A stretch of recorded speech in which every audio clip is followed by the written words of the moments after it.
Welcome to the Ravens Report. Thanks for watching.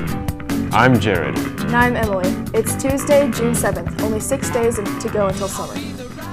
It's a season of lasts, and tomorrow that's the case for FBLA. The final FBLA meeting of the year is tomorrow at lunch in Mrs. Crouch's room. FBLA looks towards summer and next year. Members come enjoy some pizza and all interested students are welcome. Boys basketball players, summer improvement practices for those boys wanting to improve their basketball skills and possibly be a part of the summer team camps are being held now on Tuesdays and Fridays from 2:45 to 4:30 through the end of June. Questions? See Coach Nelson in room 125. Yearbooks will be dispersed to underclassmen who bought them starting today after school, then tomorrow at lunch and after school. You will need your student body card to pick up your yearbook, and you may only pick up your own book. Graduation is this Wednesday evening at 7 p.m. at the fairgrounds. Come see the event. Is there any correlation between playing violent video games and committing violent crimes? Here's Jeff and Trey with more.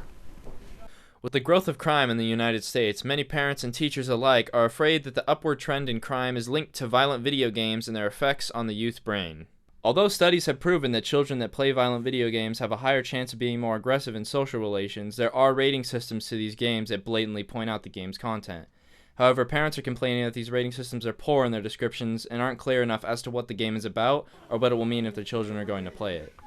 With studies of violent crimes being affected by violent video games, there is a common reasoning on the connection between the crimes that have violent video games as a factor to the crime that was committed. Violent video games are so common in today's society, topping the charts for the highest grossing video games around the world. No, they are not. I don't understand how they could be. It is a harmless game people are playing.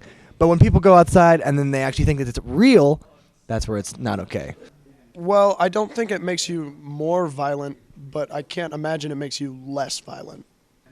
No, my video game choices don't affect my life, so I make choices in game that I don't make in real life. On the fence, it can lead to violence, but it does also help you multitask.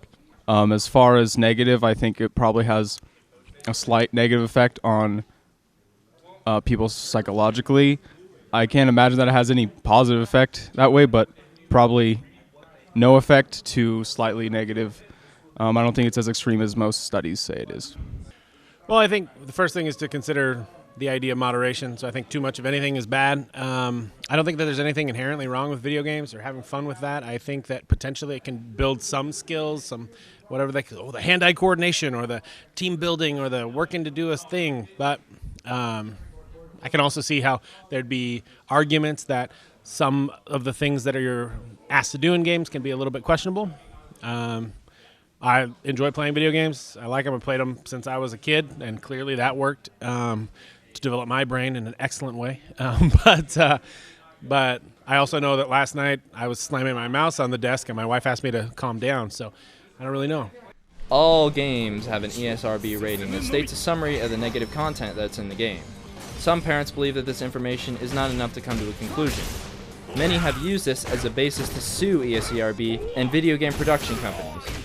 Although studies like these are extensively researched, the evidence is still very unclear.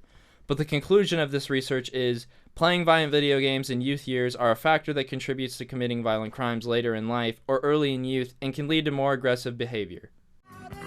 That's it for today. As always, check out our YouTube page at youtube.com/Ridgeview Ravens. I'm Emily. And I'm Jared. Have an epic day and stay classy, Ridgeview.